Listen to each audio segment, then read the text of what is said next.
What's going on, fellow members of the A.L.F? It's your favorite beloved commissioner, Olive Juice 88, coming to you guys with the Week 9 recap. And yes, I do think I'm most of your favorites, probably because I have to be, because you might be only in my league. So, anyway, that being said, gonna go ahead and jump right into it here as we get to our first matchup. Mr. Josh Russell, J. Russ, defeated me in the battle of the Joshes. Flipping his streak over to a win streak, and starting a one-game win streak and sending me on to a two game losing streak. So that was a 5 point victory for Mr. J. Russ. Unfortunately, that means I just completely wasted Justin Fields' beastly performance with 49 points, which, oh, sorry, excuse me. Yep. We're not out taking nothing. We do this generally all in one take. I did just actually delete my first video of this just because it was extra long and I was rambling, and I'm starting to do it again. So let me get back on track. Anyway, Justin Fields dominated. Yeah, he only had 123 passing yards, but the man put up over 150, 175 rushing yards and had like 4 total touchdowns. Completely insane. And I wasn't able to capitalize on it in this league or my other league, because who did I play at quarterback in my other league? Kirk Cousins. Yeah. If you want to go back and look at the box score from this game, I played against Mr. J. Russ's Kirk Cousins, and the scores are pretty much the same in this league and the other league. So, yeah. Anyway, let's get on our second matchup. Mr. Brian Carton taking on Mr. Brad Wilhite. Both of them coming into this game. Carton with a losing streak and Mr. Wilhite with a win streak, and they flipped them. So, Mr. Brian Carton, Team Hoscat, the Draugr Army, now on a one-game win streak, thanks in part to the defensive MVP for performance of Rashawn Evans with 26 points. And Brad is just, struggling. And his next few weeks don't look very promising. He could definitely finish the season like 5-9 or 6-8. And that's going to be tough to make the playoffs. So, good luck with that, Brad. Anyway, we got the third Josh of the league here, extending his win streak, who really, it's wild because he was 0-4. And now he's won 5 straight since getting rid of Deebo Samuel, and getting basically Melvin Soul in return, to which he thanked him by defeating him this week by 98 points, putting up 222.14 points, and resetting the weekly all-time, is just the all-time highest scoring week in league history. Yes, it's only a season and a half, but I really feel like 222 points is pretty hard to come by. So yeah. And we're going to come back to that point total here at the end. Moving on, we had Matt Murphy defeating old Papa Bear as Matt Murphy starts his own one-game win streak and sending Pops into a 2-game skid, most likely eliminating Pops from the playoffs. It's not quite there yet because there are 5 games left. Everybody's sitting in the 4-5, 5-4 range. He could get to 6 wins if he, runs the table for the next 5 weeks. I don't know that it'll happen. Good luck. But much like The Colts have struggled this year. I do foresee the Muspelheim Fire Giants closing out their season with only 2 or 3 wins. So, you hate to see it, but it is what it is. Only one person can win. But, consolation prize, only one person can hold these nuts for the next year. So, maybe it'll be Pops. Maybe it'll be Matt Murphy. We'll see. I think it'd be funny if it stayed in the family.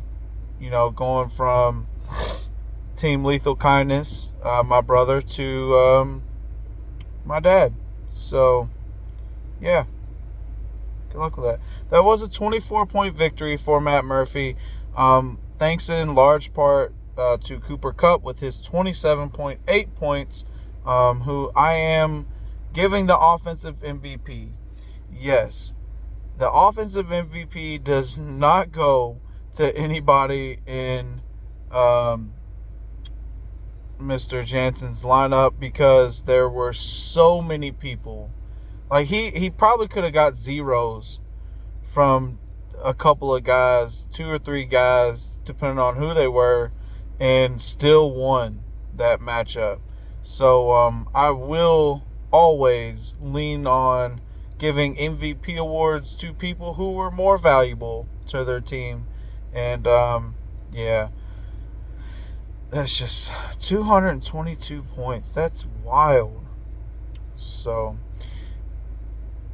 anyway, let's get on to our last matchup here, where Mr. Eric Bray and his Valhalla Ballas defeated Team Lethal Kindness, who may be too kind for his own good, because he didn't even score 100 points for Eric to try to, sweat anything, which isn't saying much because Eric only scored 120. So, 30-point win. But, 120 and 90 really only equals 210, which is still 12 points less than our top scoring performance of all time now.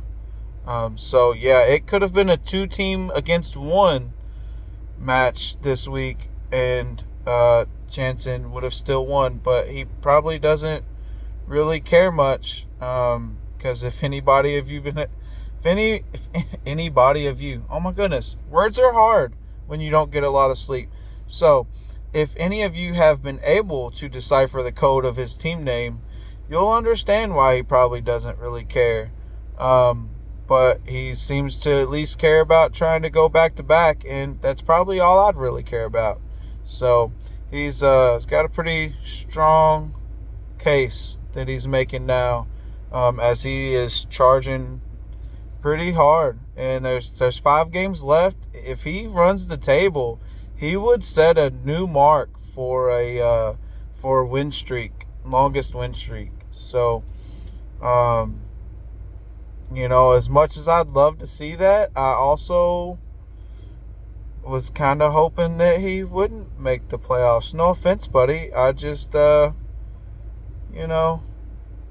want a new champion this year that is probably got the last name of Oliver instead of Jansen. The first name Josh is good. I do like that.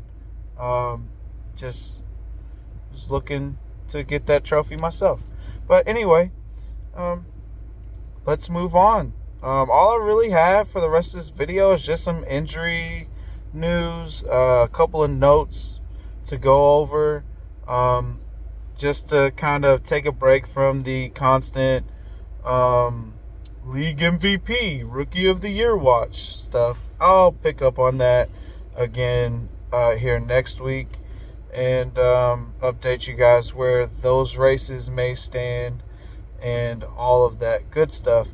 But we're just gonna take it light this week and go over these injuries because there were a couple of big ones, a couple of big names involved this week. Starting off with Josh Allen and his elbow, which, from what I understand, they've been monitoring it and just kind of managing the pain.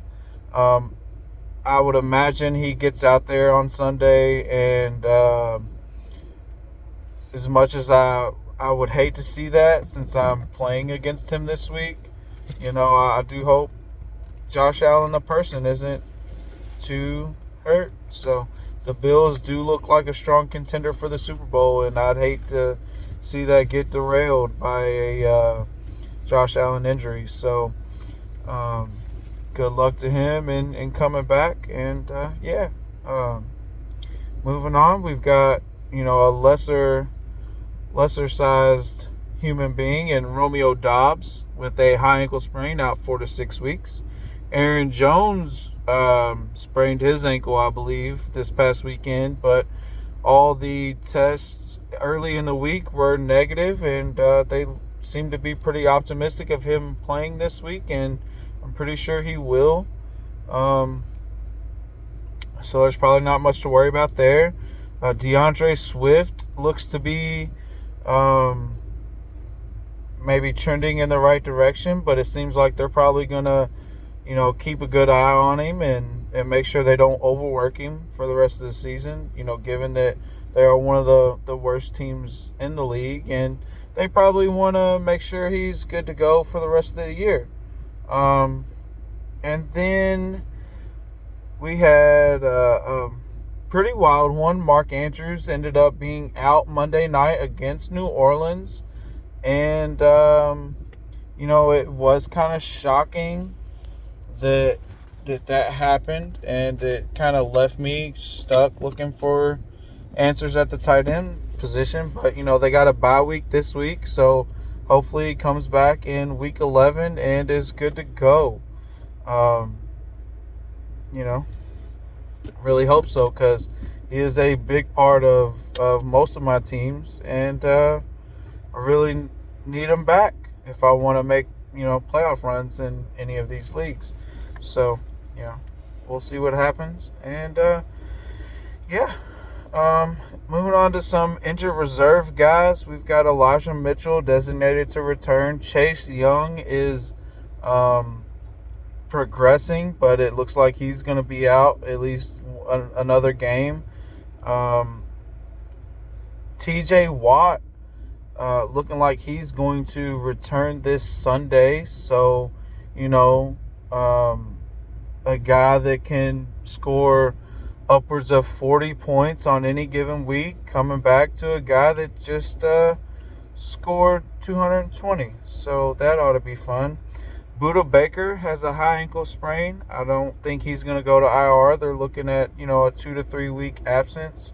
But, we'll see. Maybe he gets out there anyway. Maybe the early reports weren't as bad, were worse than what they initially found out, what they found out eventually. So, other than that, big news in the league. Frank Reich fired as the Indianapolis Colts head coach.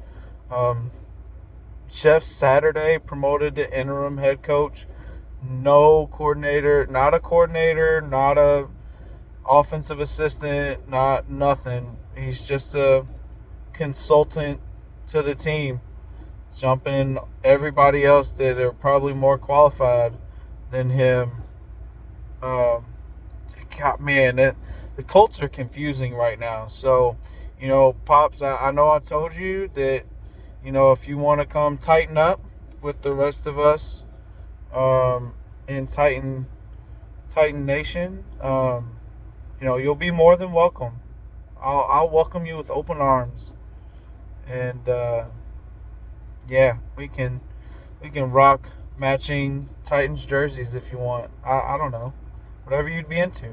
With all that being said, want to wish you guys luck this week, going into all of your matchups. I want to see some competitive games. Let's go into. I like it when we go into Sunday night, Monday night with a little bit of drama. If this guy does this or if that guy does that, then You know, it's what makes fantasy football fun. So, you know, all that all that said, good luck to you guys, and I'll see you guys next week with the Week 10 recap.